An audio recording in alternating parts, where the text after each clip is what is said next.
was standing and doing the right thing, but we lost. We didn't override the president's veto. During that debate, I would be debating senators, and they would be talking about how we needed to keep this procedure legal when people would find out later in pregnancy that children that they had originally wanted were not exactly what they were expecting, that they had a disability or a problem, and we needed to keep this legal for them to be able to abort these children who are less than perfect. I remember getting up on the floor of the Senate that day and saying my wife was pregnant. We were expecting our fourth child at the time, and we had no idea whether that child was healthy or not, but it didn't matter.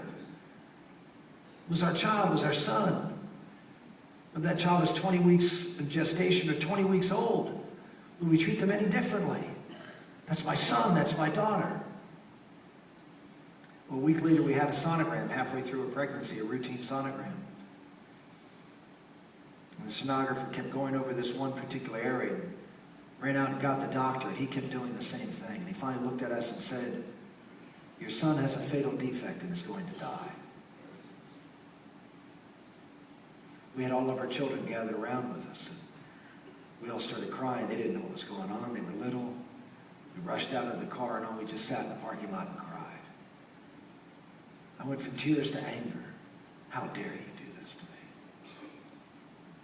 Over the last 2 years, I have dedicated my life to get to know you, to have this relationship with you, to follow your will, to stand up and do what you had called me here to do, and this is your answer. A few days after standing in the well and fighting for life, you take my son. I started to drive home, and I couldn't. I had to pull off and cry some more. And I said, no, we're not going to let this happen.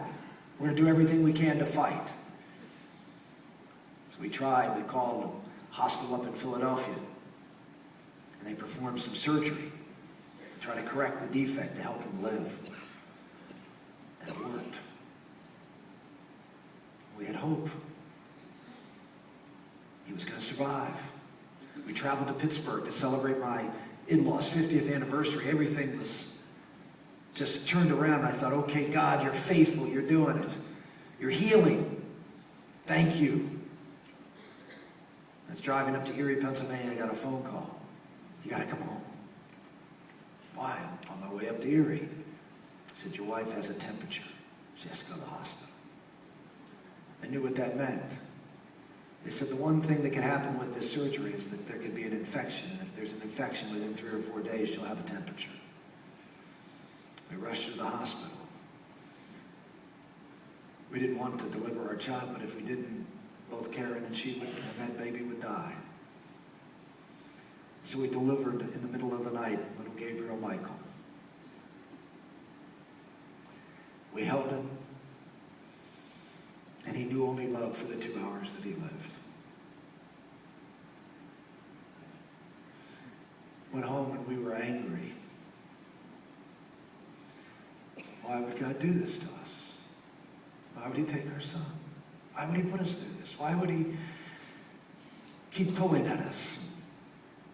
Almost felt like he was toying with us. I remember calling that pastor, and he, from the chaplain's office, Chaplain Ogilvy, and he kept saying, just pray for understanding. I didn't want to pray for understanding. I was angry. Karen, she was angry, but she did something more productive than I did.